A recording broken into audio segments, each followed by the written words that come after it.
Lorsqu'une victoire électorale dissimule une manipulation mondiale, qui aura le courage de dévoiler la vérité? Le soir où Andrew Holness s'apprête à célébrer un troisième mandat en Jamaïque, la fête bascule. Les acclamations attendues s'éteignent, remplacées par un malaise palpable.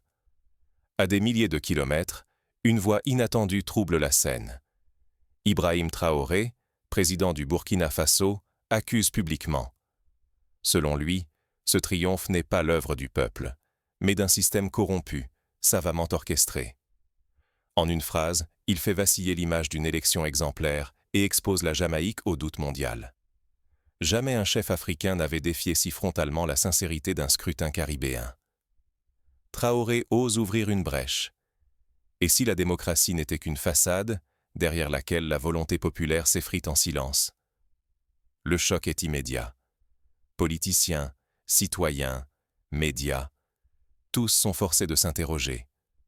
Si la confiance s'écroule ici, qui peut encore croire à la stabilité ailleurs?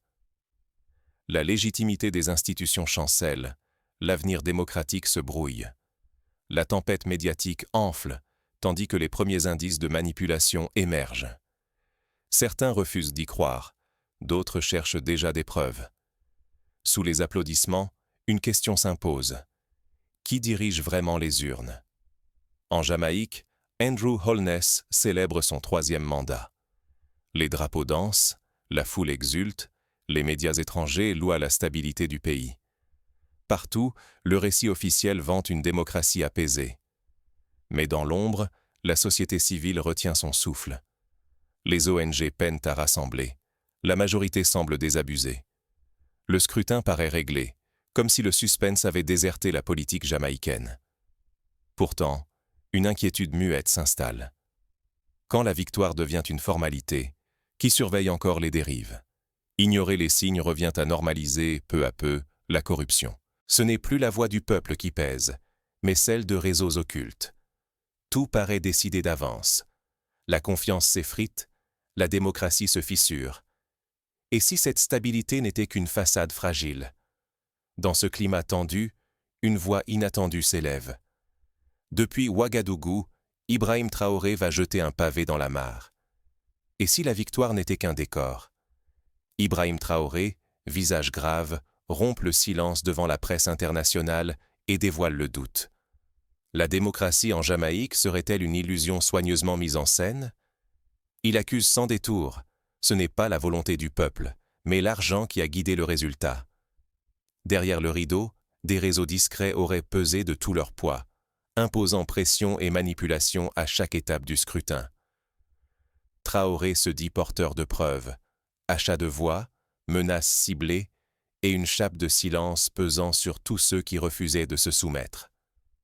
Selon lui, il ne s'agit pas d'une défaillance ponctuelle, mais d'un système rodé où le pouvoir s'achète et se protège par tous les moyens, licites ou non. Il dénonce ainsi une victoire bâtie sur la peur et les secrets, non sur le débat et l'espoir. Son appel résonne chez celles et ceux qui, depuis des années, soupçonnaient sans preuve l'existence de telles pratiques. Si ces révélations s'avèrent exactes, c'est l'édifice même de la démocratie jamaïcaine qui menace de s'effondrer. La confiance s'effrite, la légitimité chancelle, et l'image d'une nation exemplaire se fissure sous le regard du monde. À mesure que la parole de Traoré se propage, les réactions s'enchaînent. Médias, institutions, citoyens n'osent plus détourner les yeux. L'équilibre politique vacille, chacun retient son souffle devant l'ampleur du séisme. Mais jusqu'où ira Traoré dans sa croisade, et qui osera le contredire publiquement? Le doute s'installe, prêt à contaminer chaque rouage du pouvoir. Quand la vérité surgit, le pouvoir chancelle.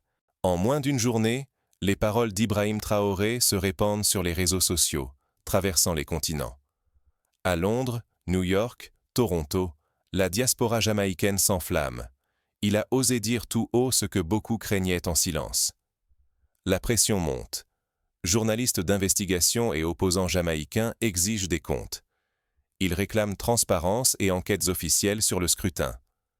La question de la légitimité envahit les débats, des plateaux télévisés aux éditoriaux. Les soupçons deviennent raz-de-marée. Des fuites révèlent des dépenses occultes colossales lors de la campagne. Des témoins parlent de pression directe sur les organismes de contrôle électoral, sommés de taire leurs avertissements. Les rumeurs d'achat de voix prennent un visage, des faits, des montants, impossibles à balayer. La réputation de la Jamaïque vacille, le doute gagne jusqu'aux ambassades étrangères. La stabilité politique paraît soudain fragile, suspendue à un fil. Chaque heure, le scandale enfle, la confiance s'évapore. Sous le regard du monde, le pouvoir, mis à nu, tremble. Mais dans les coulisses, le camp Holness s'organise pour riposter. Une nouvelle bataille d'influence débute, bien loin des caméras. La vraie démocratie commence lorsque le peuple refuse de rester silencieux. Quand la parole s'éteint, la manipulation s'infiltre, la corruption s'installe. Ibrahim Traoré, en dénonçant publiquement la situation en Jamaïque, n'a pas seulement parlé pour l'opposition. Il a porté la colère de tous ceux qui se sentaient trahis ou impuissants. Face à un système verrouillé par des années de promesses trahies, il a réveillé une population désabusée. Son intervention a brisé l'indifférence, obligeant chacun à regarder la vérité en face. L'exemple jamaïcain rappelle que la démocratie n'est pas un spectacle. Elle demande transparence, réforme courageuse et vigilance de tous.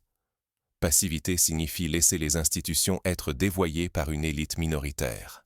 Ce qui s'est joué là-bas vaut avertissement pour tous. La démocratie s'étiole dès qu'on la croit acquise. Si la vigilance faiblit, la confiance s'effondre et la corruption gagne du terrain. À présent, l'heure est au choix.